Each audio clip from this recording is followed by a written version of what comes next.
Hello everyone, this is Nilesh Kumar Gupta and you are watching NG Physics Classes. पिछले turn पे मैंने आप लोगों को बल्क मॉड्यूलस ऑफ इलास्टिसिटी और मॉड्यूलस ऑफ रिजिडिटी इन दोनों के डेरिवेशंस करा दिए थे, कुछ एक न्यूमेरिकल्स भी आई थिंक कराए थे, राइट। आज इसी सिलसिले में हम लोग आगे बढ़ने जा रहे हैं। अगला क्वेश्चन है हमारे सामने, why steel is more elastic than rubber. Steel जो है वो रबर की तुलना में ज्यादा इलास्टिक है, क्यों? क्वेश्चन पढ़ के हमारे दिमाग में झटके लग रहे हैं। क्लियर है?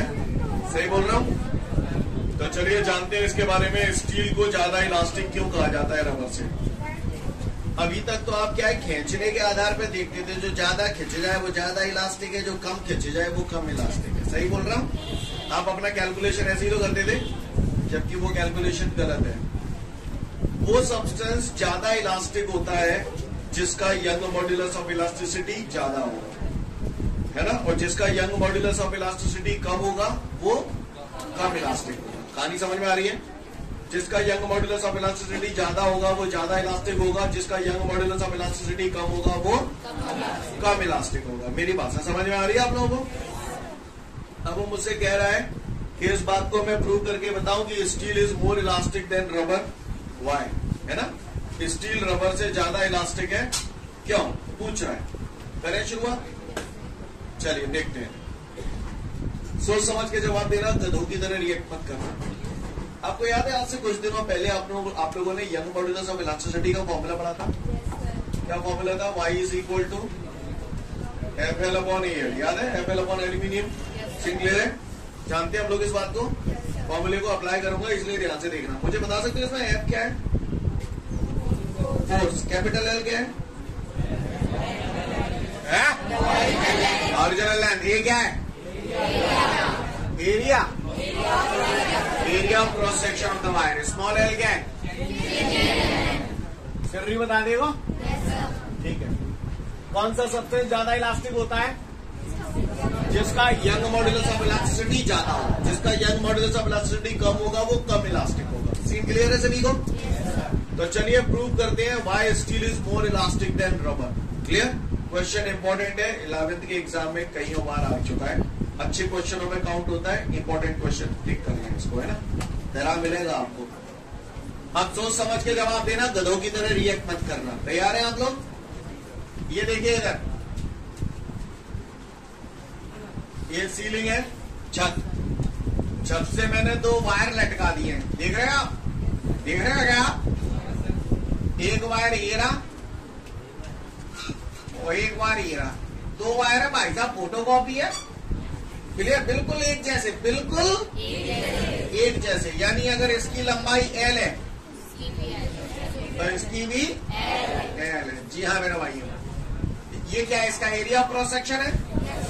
जितना एरिया, सपोज करिए इसका area of cross section A है तो इसका भी A है। सांची कह देता हूं, इस पे फोर्स लगाया या इस पे वजन लटका दिया mg, कुछ भी मान लो आप, राइट। मैंने इस पे फोर्स लगाया तो जितना फोर्स इस पे लगा रहा हूं उतना ही फोर्स इस पे भी लगा रहा हूं। क्लियर है? सीन दोनों पे सेम फोर्स लगा रहा हूं। अच्छा, खास बात ये, दोनों वायर बिल्कुल सेम है, लेकिन खास बात ये जो फर्क है, एक वायर स्टील का है, एक रबर का है। ये भैया दोनों की ओरिजिनल लेंथ सेम है, दोनों के area of cross section same है, दोनों पे फोर्स भी सेम लगा रहे हैं, तो दोनों खींचेंगे बराबर? अच्छा, बराबर नहीं खींचेंगे। कौन सा ज्यादा खींच जाएगा? रबर को ज्यादा खींच जाएगा, स्टील को कम खींचेगा।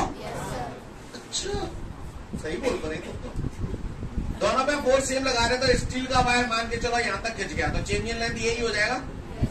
तो this is the change in length in the steel wire. और चेन एक बड़ा बनाऊं या छोटा बनाऊं? क्यों? अच्छा, ज्यादा खिंचेगा ताकि हाओ भाई जितने होंगे में हाओ क्या पट्टी लहरा रही है, वहां झूला है जाओ छू गया। तो यहां पर by the common experience, normal life में हम लोगों ने देखा है, change in length in the rubber is greater then change in length in the steel. क्या ये स्टेप समझ में आता है? तो बस अब जामे कछु बचो ना ने हेगो खेल। तो भैया यंग मॉड्यूलस ऑफ इलास्टिसिटी का फॉर्मूला मैंने आप लोगों को एक जमाने में बताया था। क्या फॉर्मूला है जरा मुझे बताएंगे? FL upon EL। तो देखिए सबसे पहले मैं स्टील वायर के लिए बात करूंगा तो YS young modulus of FL upon AL LS लिखूं? Equation number. रबर के लिए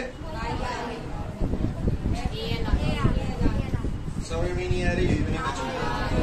जामे एस लिखिए, जामे एस लिखिए तो इसमें S S S R R R क्यों ना लिखिए? क्योंकि दोनों के लिए सेम है नहीं है? ठीक है। Divide equation 1 by equation 2। Equation 1 में इक्वेशन 2 का डिवाइड करना, LHS में LHS का, RHS में RHS का। चलो करो, बोलो का लिखू?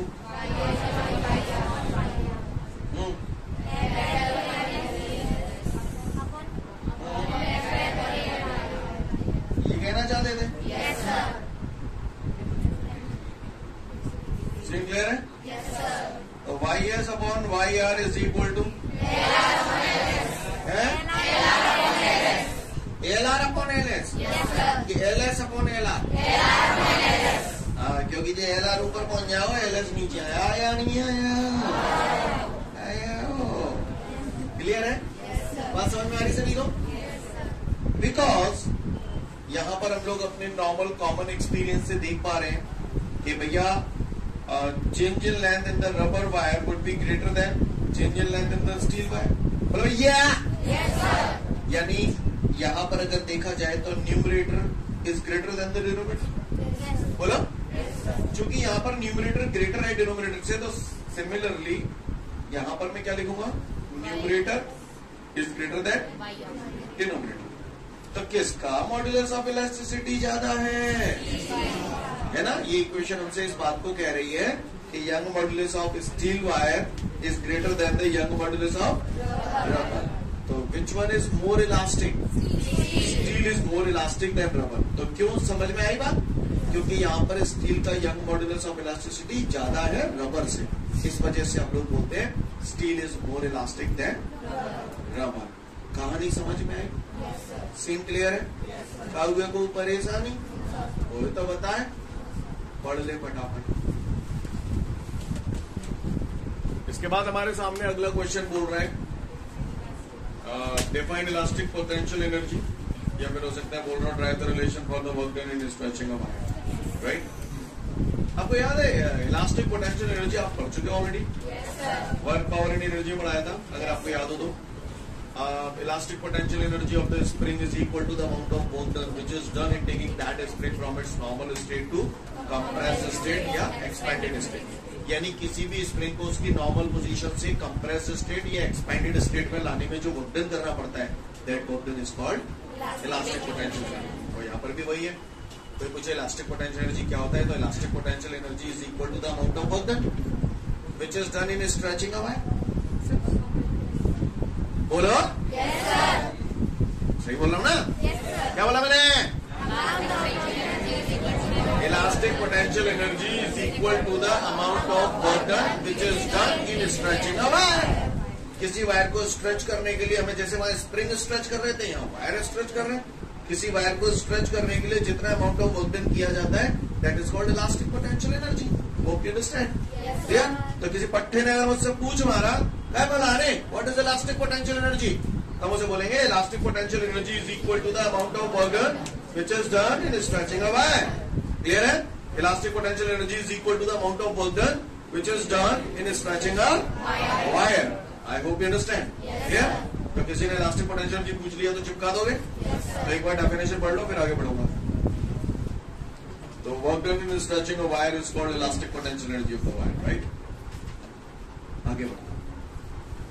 इससे पहले कि आगे बढ़ूं, आप लोगों से थोड़ा बहुत कुछ जानना चाहता हूं। तो ये शेप बता सकते हैं मुझे, क्या शेप है ये?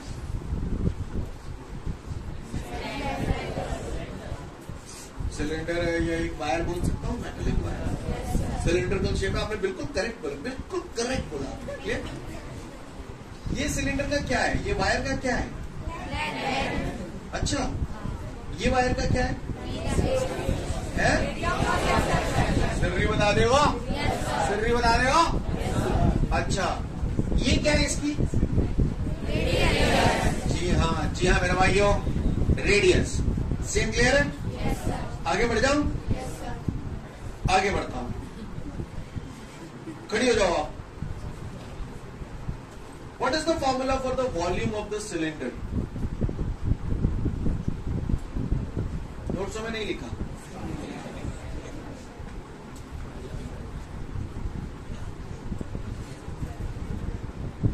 वॉल्यूम ऑफ सिलेंडर तुम ही बता दो।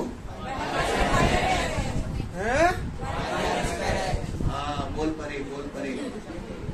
पाई आर एच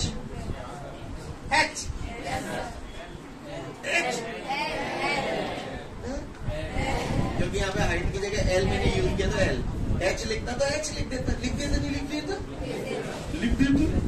एल। क्लियर है? कहा हुए को परेशान कच्ची का है? सिर्री बता देगा? हाँ है जी। हाँ, वॉल्यूम ऑफ सिलेंडर बचपन से पढ़ रहा हूँ, पाई आर स्क्वायर एच। तो पाई आर स्क्वायर एच की जगह एल आ गया। क्यों आ गया? समझ में आ रही होगी? आ रही। आइए आगे बढ़ते हैं। ये क्या है? एरिया ऑफ क्रॉस सेक्शन तो मैं समझ गया, लेकिन ये शेप कैसा है? कोई माई का लाल जो मुझे सर्कल का एरिया बता दे। अच्छा, ये जो एरिया ऑफ क्रॉस सेक्शन है ए, वो पाई आर स्क्वायर के बराबर होगा? अच्छा, अरे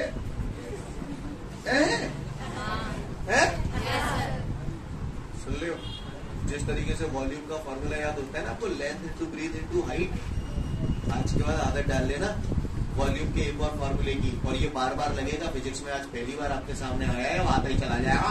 क्लियर? तो वॉल्यूम का एक और फॉर्मूला याद रखना, अल्लाह। समझ गए? अल्लाह। क्लियर? तो वॉल्यूम अल्लाह। क्लियर? याद रहेगा? रहेगा नहीं रहेगा? क्या? अल्लाह। क्या का फॉर्मूला है? अल्लाह वॉल्यूम का। क्लियर? जिस तरीके से आपको वॉल्यूम का formula length into breadth into height याद रहता है, उसी तरीके से दूसरा फॉर्मूला बनता है, ये है अल्लाह। सीन क्लियर है? चलूं आगे? आगे बढ़ रहा हूं। आप लोग मुझे स्ट्रेस का फॉर्मूला बता सकते हैं? फोर्स अपॉन एरिया, ये स्ट्रेस का फॉर्मूला है। अच्छा, स्ट्रेन का? Change in length upon original length. घर पे पढ़ ले तो उन्होंने कहा शादी में हमें लगेगा भाई है? तो स्ट्रेन का फॉर्मूला होता है change in length upon original length. बड़े लिखे बच्चे हो। मैंने एक एग्जांपल आपको कई बार दिया है, जितना टाइम मैंने पढ़ा दिया 8-10 बार दे चुका हूँ, आज फिर दे रहा हूँ, शायद आपको याद आ जाए। हमारी एक दुकान है काय की, जी हाँ, आपको पता है। तो पॉपुलैरिटी काफी ज्यादा हो गई है हमारे मार्केट। तो ये मार्कर की दुकान है, आप एक दुकान पे मार्कर देते आए। आप अबे तो पहले पूछ लो मार्कर दे दो, ये लीजिए मार्कर। फिर आप क्या पूछोगे? कितने का है? मैंने कहा जी 5 रुपए का है। मैंने कहा 5 रुपए का है। तो पेरेंट्स सियाने, तुम क्या कहोगे? 5 नहीं 3 ले लो। मैं कहूंगा नहीं जी 3 का नहीं लगेगा। तो फिर आप कहते हो भाई साहब आपकी नंबी 4 ले लो। कहते हो? Listen everyone, not the matter of laughing, try to understand. मार करके 2 दाम हो गए। एक वो जो मैंने बताया दैट वाज 5 रुपीज, राइट। दूसरा वो जो आपने तय किया दैट वाज 3 रुपीज, ठीक है। मार करके 2 दाम हो गए। एक वो जो मैंने बताया 5 रुपए, एक वो जो आपने बताया 3 रुपए। फिर आपने कहा भाई साहब आपकी नंबी 4 ले लो। कुछ काम ऐसे होते हैं जो हम अपने दिमाग में ऐसा कोई कैलकुलेशन करते नहीं है, पर हो वही जाता है। क्लियर? जाने अनजाने आप इन दोनों का एवरेज निकाल लेते हैं, इन दोनों के बीच की वैल्यू निकाल लेते हैं। यानी 5 + 3/2, 5 और 3 8/2, 2 4 से 8, और 4 ले लो भाई साहब, 4 ले लो। नहीं मेरी बात सुनो, क्लियर है? ऐसा कोई कैलकुलेशन हम लोग अपने दिमाग में कभी नहीं करते, पर आप कहते हैं ना आपकी ना मेरी 4 ले लो, है ना। तो कहीं ना कहीं जाने अनजाने वो जो 2 वैल्यूज हैं आप उनका एवरेज निकाल लेते हैं, उनके बीच की वैल्यू निकाल लेते हैं। आधी समझ में आ रही है? सीन क्लियर है? कोई दिक्कत? मैं आपसे ये कहना चाहता हूं कि जब हमारे पास एक ही चीज की दो वैल्यू है तो करेक्ट वैल्यू पे पहुंचने के लिए हम लोग उसका मीन निकाल लेते हैं, एवरेज वैल्यू निकाल लेते हैं। मेरी बात से समझ में आ रही नहीं आ रही? आ रही? तो चलिए अब मैं आपको बाहरों में ले चलता हूं। अब हम समझते हैं इलास्टिक पोटेंशियल। जितनी भी बातें बोली मैं उम्मीद करता हूं आपको क्लियर है। एवरेज कैसे निकालते हैं? दोनों को जोड़ के 2 में डिवाइड कर दिया। सही बोल रहा हूं? वॉल्यूम का फॉर्मूला जोर से बोलो वल्ला। हाँ शाबाश। चलिए तो देखते हैं हम लोग हैं। हम लोगों ने अभी अभी डेफिनेशन पढ़ी थी इलास्टिक पोटेंशियल एनर्जी की। तो आप लोगों ने मुझसे बोला था sir elastic potential energy is equal to the amount of work done which is done in stretching a wire. Clear? यानी किसी भी वायर को स्ट्रेच करने के लिए जितना वर्क डन किया जाता है that work done is called elastic potential energy. सही बोल रहा हूं ना? क्लियर? तो इलास्टिक पोटेंशियल एनर्जी काय के बराबर हुई बबुआ? क्यों क्या हो जाता है? तो मैं पागल से हो जाती हो?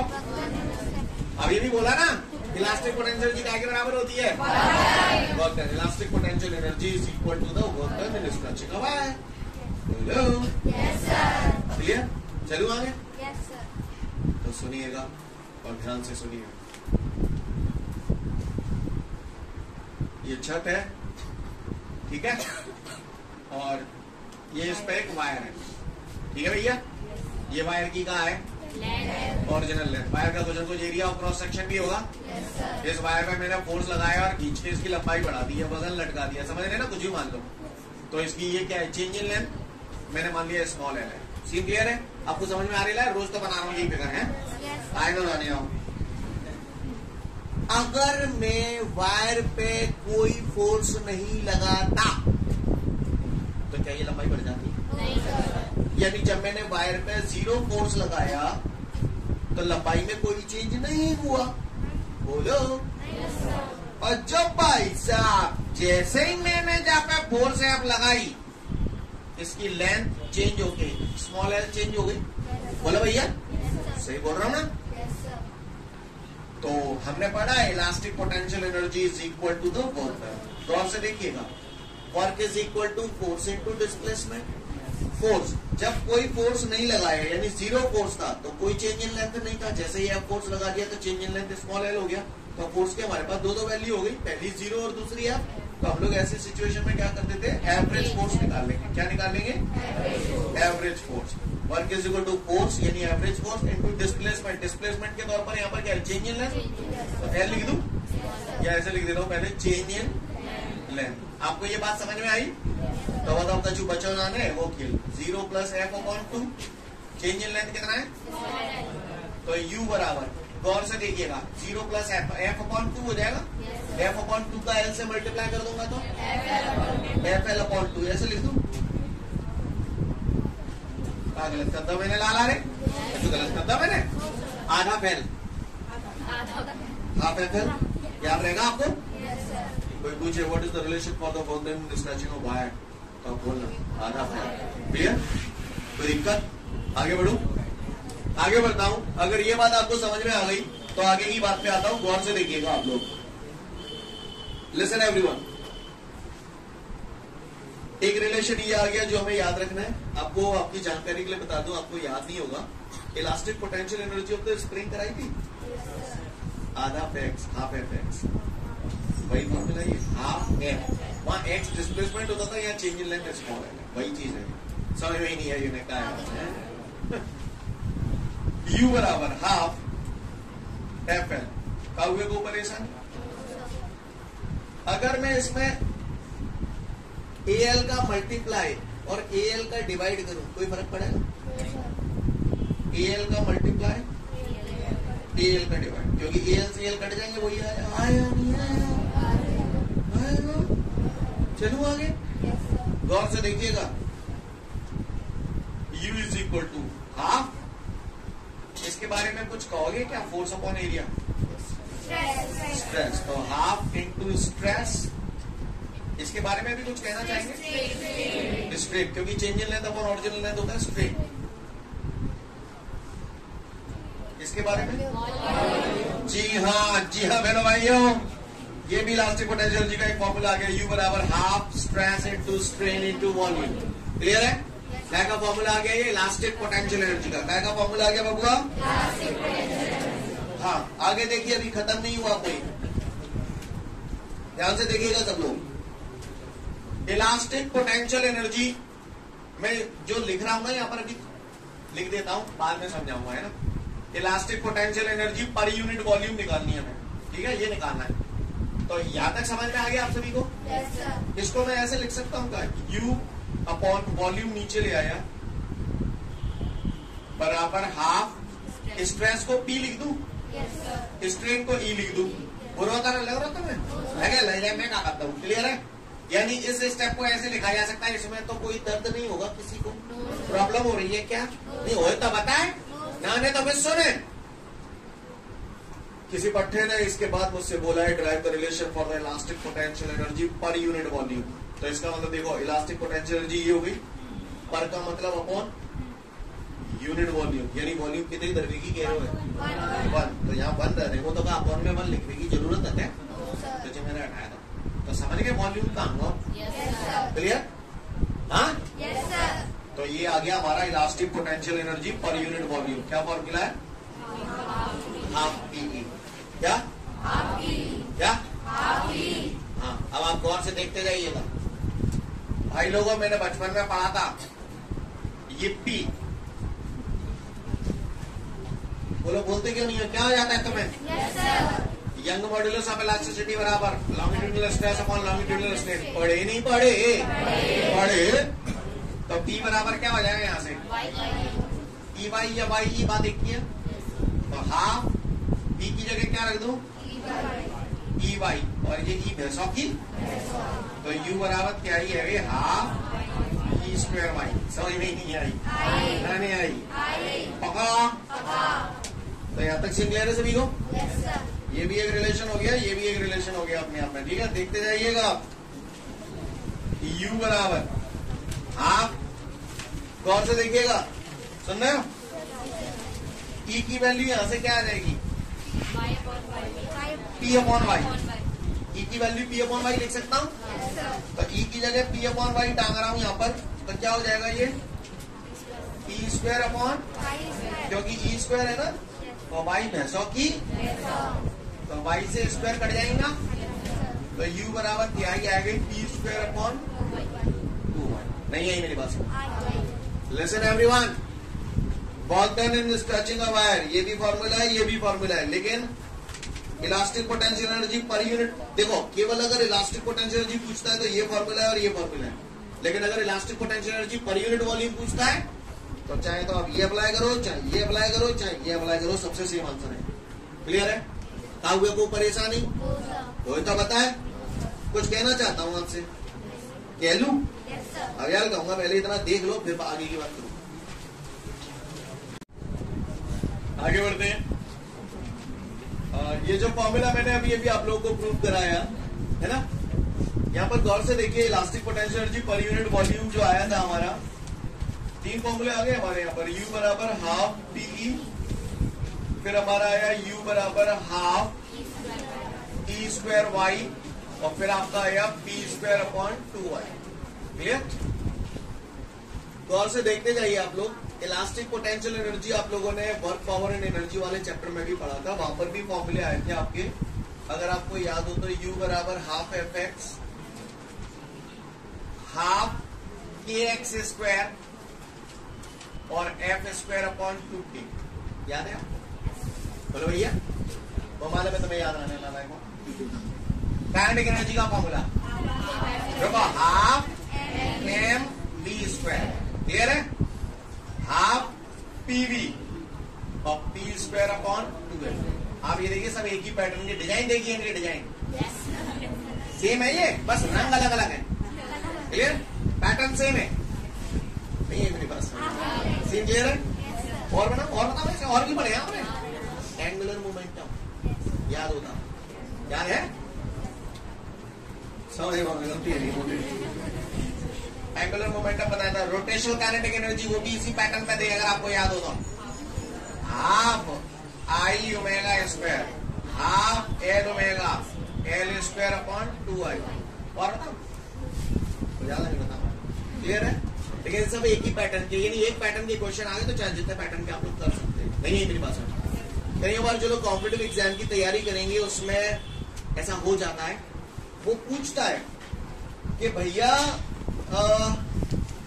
काइनेटिक एनर्जी में जो काम मास का है वो काम इलास्टिक पोटेंशियल एनर्जी में किसका है?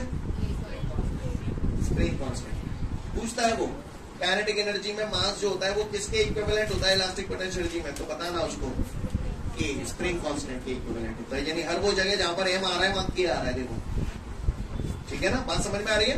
इसी तरीके से जहां पर भी एक्स आ रहा है तो वहां क्या आ रहा है? वेलोसिटी आ रही है। देखो नहीं है बात समझ, इनमें कनेक्शन है। क्या राग लगा तुम्हें ये भाई बात समझ में आ गई? Yes sir. आगे बढ़ू। अगला क्या? न्यूमेरिकल। न्यूमेरिकल। इसके बाद हमारे को एक न्यूमेरिकल दे रहा है। इसके बाद उसमें कह रहा है ब्रास। ब्रास समझते हो?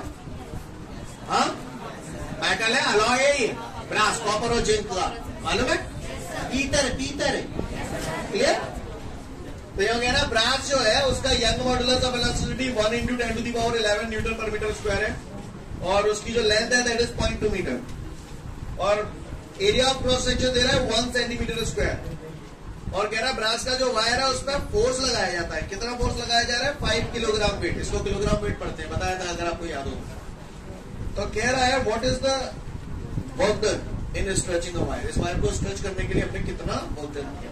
तो भैया करूँ धप्पा? Yes sir. आओ तुम्हें बाहरों में ले चलो। चलोगे बाहरों में? Yes sir. हाँ, बाहरन में आ जाओ। 1 ठीक है। सेंटी कितना होता है? -2 मीटर भैंसों की भैंसों स्क्वायर। सीन क्लियर है भैया सभी को? Yes sir. पढ़े थे ना हमने डेसी सेंटी मिलीमीटर में एमटी को कैलकुलेट हो। तो सेंटी हो गया 10⁻²। इस ब्रैकेट को खोलूंगा तो 1 तो एज इट इज 10⁻² का स्क्वायर करूंगा तो 10⁻⁻4 क्लियर कि +4 +4 क्लियर। कितने लोग आंसर +4 है? Raise your hand. +4 हाथ ऊंचे करो। +4 वाले हाथ ऊंचे करो। +4 वाले। -4 पावर के ऊपर पावर होती है, पावर का मल्टीप्लाई हो जाता है। तो -2 का 2 से करूंगा तो -4 क्लियर। हाँ, केवल अगर -2 का स्क्वायर होता तो ये -2 × -2 तो ये प्लस का 4 हो जाता। समझ में आ रही बात? लेकिन पावर के ऊपर पावर होती है तो मल्टीप्लाई हो जाता है, सिंपल। क्लियर है? नहीं है मेरी बात समझ में? अच्छी बात है। समय नाने नहीं तो बता तो। चलो यहां तक बात समझ में आ रही सभी को? तो ये मैंने किया 1 एज इट इज 10⁻² का स्क्वायर किया 10⁻⁴। अब क्या हो जाएगा?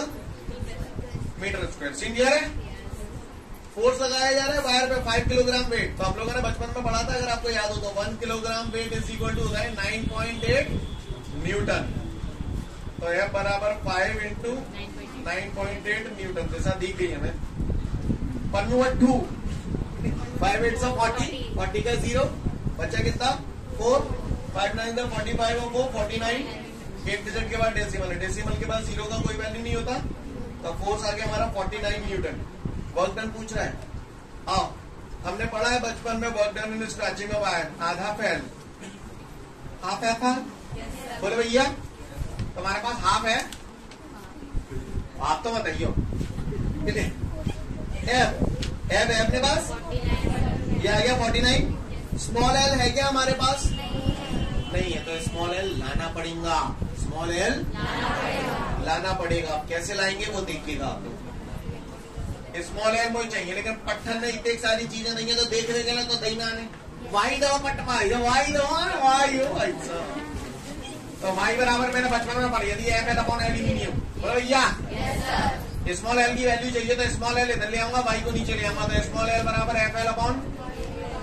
तो स्मॉल एल की जगह मैंने एफ एल अपॉन।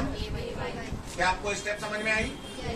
तो डब्ल्यू बराबर F × F square L upon 2ay। Listen everyone, numerical करना बड़ी बात नहीं है लेकिन फॉर्मूले को अपने अकॉर्डिंगली तोड़ना मरोड़ना वो आपको आना चाहिए। समझ गए मेरी बात को? अब हमने हमारा रिक्वायर्ड फॉर्मूला बना दिया। अब क्या ध्यान दो, एफ कितना है बबुआ? कहाँ है? 49 स्क्वायर है तो ऐसे लिख दो 49 × 49। कैपिटल एल कितने हैं? 0.2 2 A what is A? 1 को कहाँ लिखो? केवल 10⁻⁻4 लिख दो। और क्या Y 1 को का लिखो। नहीं है मेरी बात सुनो, अब तो कर लोगे या मैं करूं? और तो मैं कर दिया तो वहां आओ। आंसर बोलिए कितना joule? 2.4 into 10 to the power minus 5 joule. Clear है सभी को? कर पाएंगे नहीं कर पाएंगे? Note it down. इसके बाद हमारे को एक अगला न्यूमेरिकल दे रहा है और उस न्यूमेरिकल में मुझसे कह रहा है एक वायर है और उस वायर का यंग मॉड्यूलस ऑफ इलास्टिसिटी है 2 into 10 to the power 11 Newton पर मीटर स्क्वायर और उस वायर का लेंथ है 1 मीटर और उसका area of cross section, wire का लेंथ 1 मीटर है और उसका एरिया ऑफ क्रॉस सेक्शन कह रहा है 1 मिलीमीटर स्क्वायर। क्लियर? अब वो कह रहा है उस वायर को मैंने एलोंगेट किया है। क्लियर? फोर्स लगाकर उसे एलोंगेट किया है, वायर का इंक्रीज इन लेंथ जो हो रहा है दैट इज 2 मिलीमीटर। क्लियर? तो कह रहा है calculate the work done in stretching a wire. Question समझ गए सब लोग? वो कह रहा है calculate the work done in stretching a wire. Question समझ में आ गया सभी को? मैं दोबारा रिपीट कर रहा हूँ। वो कह रहा है मुझसे एक वायर है जिसका यंग मॉड्यूलस ऑफ इलास्टिसिटी इतना है, जिस वायर की लेंथ इतनी है, जिसका एरिया ऑफ क्रॉस सेक्शन इतना है, जिसका इंक्रीज इन लेंथ इतना है।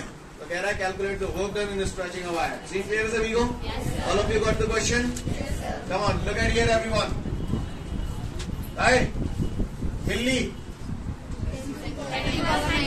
10 की पावर मीटर भैंसों की भैंसों स्क्वायर। क्लियर भैया? आगे देखिए, 1 लिखना जरूरी है क्या? चाहे बोलो 10 की पावर -3 का स्क्वायर करूंगा तो 10 की पावर है माइनस के 6 या प्लस के 6 है? माइनस के 6 या प्लस के 6? ठीक है, मीटर स्क्वायर। यहाँ पर ये जो लेंथ दे रहा है 2 मिलीमीटर, तो इसको बराबर 2 मिली कितना लिख दूं? 10 की पावर -3 लिख दूं? भैया तो चमका दो भाई। तो वर्क डन इन स्ट्रेचिंग का वायर आवाज जैसा ये तो हाफ FL। क्लियर है? अब मेरे पास हाफ इंक्रीज इन लेंथ तो है, एफ है क्या? तो उस एफ की वैल्यू, एफ की जगह कुछ रखना पड़ेगा। तो मैंने ताजा पढ़ी है FL अपॉन एल्यूमिनियम। बोलो भैया, तो AL जालन ले आओ तो YA small L capital L नीचे ले आओ। एफ की वैल्यू आ गई भैया। तो एफ की जगह क्या टांग दी? देखो स्मॉल एल को इधर सरका दिया थोड़ा सा। एफ की जगह क्या लिख दूं अब? YAL upon capital. Scene clear है? तो W बराबर half YAL into L square upon. अब हमारी रिक्वायरमेंट के अनुरूप ये फॉर्मूला बन गया। अब का सब नहीं करे वो। अब आपको इसको सुना, मैं सॉल्व नहीं करूंगा। क्या क्या चाहिए आपको इसके लिए? Y चाहिए, Y ये रहा। एरिया चाहिए, एरिया ये आपका आ गया है ना, ये आ गया। स्मॉल एल चाहिए, क्लियर है? कैपिटल एल चाहिए। अब तो कर लो। आंसर बोले कितना जूल? 0.4। Note it down.